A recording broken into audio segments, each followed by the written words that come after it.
Before I give a biography today of Dad, I need to fulfill a request of his.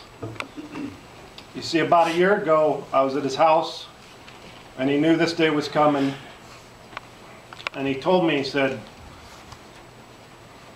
I'm going to say this as verbatim as I can, as memory will allow, but he told me, he said, if you get up and talk at my funeral, he said, I don't want you to say anything nice about me. That's what he said. He said, I don't want you to say anything nice about me at all. What I want you to tell people is that I was a dirty, filthy sinner, and but for the grace of God, I'd be in the pits of hell right now. But for the grace of God, I'd be in the pits of hell right now. That's what he wanted said today. So, Dad, I said it. And now I'm going to give your biography. Call it one last act of misbehaving. I'm probably going to say some nice things about you. But I said what you told me to say. Wilburn Leon Talley was born 2 September 1936 in Carter County, Oklahoma, to Omer and Louise Talley. He was their only living child. It was Depression-era Oklahoma. History records it as a really hard time, but when Dad talked about it, he didn't talk about any hard times. He'd tell stories of his childhood years fondly, about helping Grandma and Grandpa smoke meats and hang up vegetables and get them ready for storage, and playing with his dog Snooky.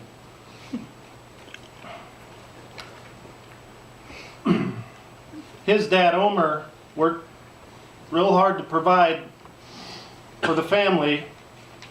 Well, one of Dad's memories he also talked of fondly was he would come home and get cleaned up and make sure they all went to church. Some of Wilburn's earliest favorite memories were going to Stobtown Free Will Baptist Church House. He would talk about how pretty it would sound. He said there was a congregation of probably 40 or 50, and he said when they all got singing, I imagine it was about this size, he said, what a sweet melody it was hearing those hymns sung. At the age of 13, he made one of his defining decisions of his life, maybe the most defining. He accepted Jesus Christ as his personal Savior at that church. He was born again, as John chapter 3 talks about. And later he followed him in baptism. At age 16, another defining moment of his life happened when his father, Omer, was killed in an accident. Grandpa Omer drove a candy and peanut delivery truck, and in early February, 1952, he hit some ice and wrecked the truck. He was pinned under the truck for a little bit. He lived a few more days, but died of internal injuries. Dad always was anxious to go see his dad. Of course, in 1952, Grandma Talley couldn't provide for a hungry teenage boy, so Dad moved to California with his Uncle Clifford and worked in a filling station there for a while, for a couple of years with Uncle Clifford. In 1955, he joined the U.S. Army and became a MP, military policeman. He was eager to be sent some exotic place he wanted to see overseas. Well, true to form, the Army gave him his exotic choice in northern Illinois, Fort Sheridan, where the only thing exotic was how low the temperatures could get. Dad spoke of some disappointment in his duty station, but he'd also tell you that God's hand was in that too. You see, one night he was on patrol, and he was in the O Club, and there was a young lady, part of the Women's Army Corps, who decided she wanted to get his attention. She threw a snowball and went down his collar. Now, generally, it's not advisable to throw snowballs at police officers. Most generally, they'd ticket you, maybe put you in jail, but in this case, he married her. So on March 31st, 1957, Wilburn Talley and Goldie McGill began the journey that would last almost 60 years. Shortly thereafter, Goldie became pregnant with my oldest brother Chris and was discharged from the Army. And Dad finished his 3-year commitment. He was discharged in 1958, but not before Chris was born. So they moved to Beaumont, Idaho, where Goldie was from. And it was about a year that they stayed in Idaho looking for work. Just long enough to have the birth of their second son, Eric. And then they moved to California to search for work. And that landed them in a place down near the Mexican border called El Centro, California. Dad worked at Placer City for several years down there. That's the name of a company. And there he met a man named Calvin Noel. And Calvin encouraged Dad to get back in church, read his Bible, and grow in the Lord.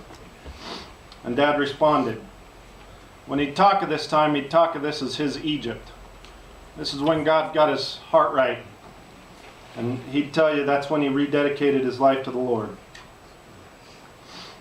He'd refer to it as his Egypt, reference to Old Testament, the Israelites.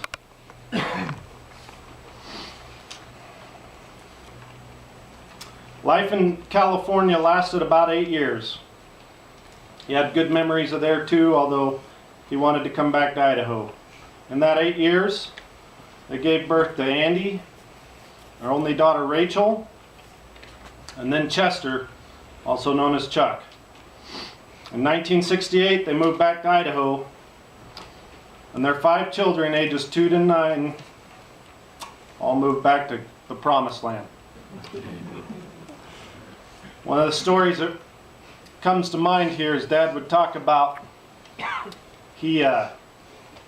somewhere in that move there was a couple of weeks there where Mom had to be here and he had to tie up loose ends down in California.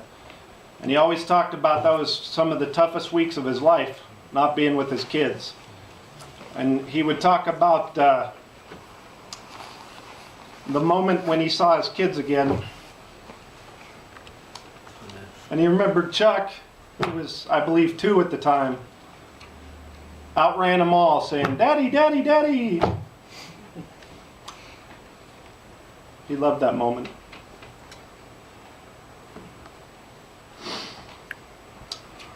Dad began painting houses with 2 of Mom's brothers, and later he took out on his own.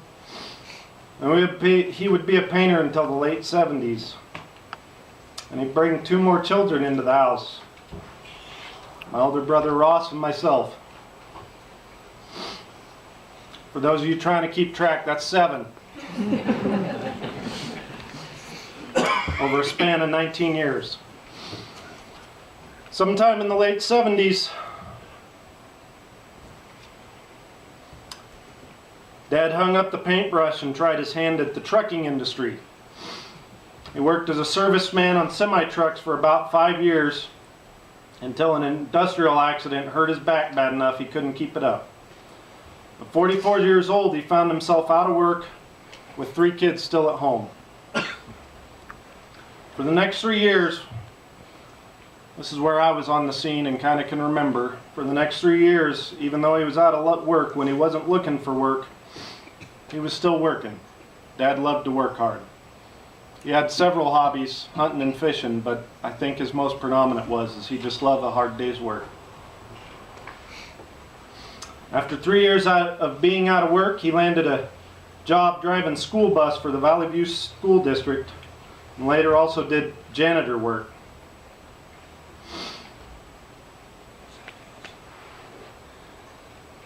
I want to insert here that while the man had been out of Oklahoma for a long time, the Oklahoma was still in the man. And any of you that knew him knew that to be true. I was reminded as I was recalling when Ross and I were young, we were watching TV one day and Dad was sitting at the table writing a letter to back home. Genuinely writing a letter. People don't do that a lot these days. And he was using the 1980s version of spell check. He asked us, "Hey boys, how do you spell Warsh?" And Ross, always being quick, he said, "Well, how did you spell it?" "Well, W-A-R-S-H, but it just doesn't look right." True story. He worked as a janitor at the Valley View School District where I went to high school. And I recall that, high school can be a big popularity game, and I went to school there, and, most kids might not want to proudly say their dad was a janitor. But Dad's other goal every day he walked the halls was to make kids smile. If they had a frown on their face, that was a challenge to him. He couldn't remember their names, so he'd refer to them all as Henri, all the boys. Henri, double Henri, maybe Henrier than me. And all the girls were gorgeous or beautiful or something. Even if they were just having a regular day, he'd try and make them smile. But boy, if they were frowning, that was his goal. So for me, I was proud to say, yeah, that janitor, that's my dad. This would end up being the longest single career of his life, totaling 18 years. He retired at age 65. And Mom had already retired from a long nursing career. And they spent the next 15 years visiting kids, grandkids, and friends with a legacy that had swelled to 7 children, 17 grandchildren, and 10 great-grandchildren. They joined Treasure Valley Baptist Church, and they took it on themselves to hand out as many gospel tracts as they could. Somewhere along the line, somebody bought them that vest you see there today. The original vest was in blue, and he loved it. Has John 3:16 embroidered on the back, and he loved to be in a billboard for Christ. He wore it so much it could be 95 degrees out, and he'd have that fleece vest on and a pocket full of tracts. And many of you can picture him hunched over because of his back with a cane and gospel tracts poking out his pocket with that vest on. It's green now because he wore it so much he wore it out, and Mom carefully cut out the embroiderment and sewed it onto a green vest so he could keep wearing it.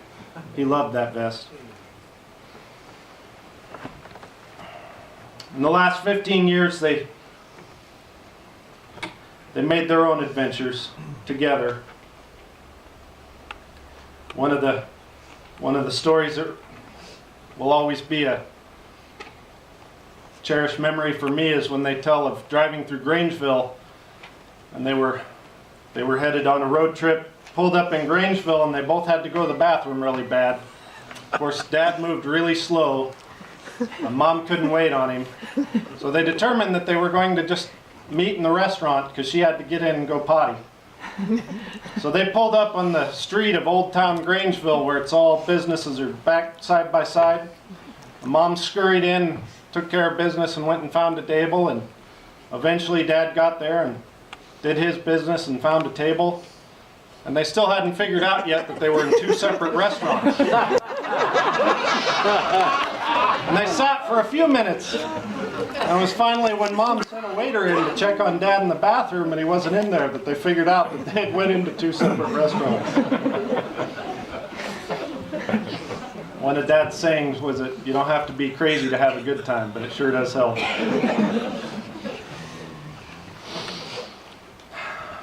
With his heart failing and a worn out back, he spent his last year in a recliner wishing he could move like a young man. But he was always in good spirits to the very end. He turned 80 on September 2nd, and he celebrated it with all 7 of his kids and a whole bunch of grandkids and even a few of his great-grandkids.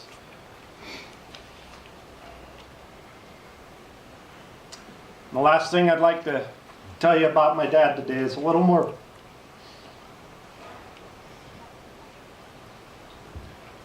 personal, but I think it speaks of his legacy.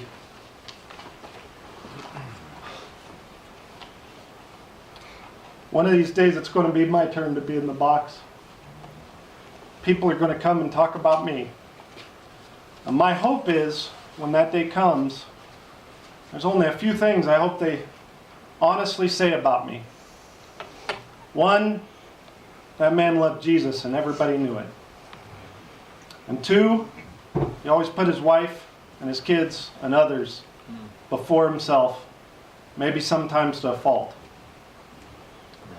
And if that day comes, and those are the things that are honestly said about me, well, I want it to be known today that all I was doing was following the example that my dad set and hoping to reach close to the high benchmark that he set. Thank you, Dad.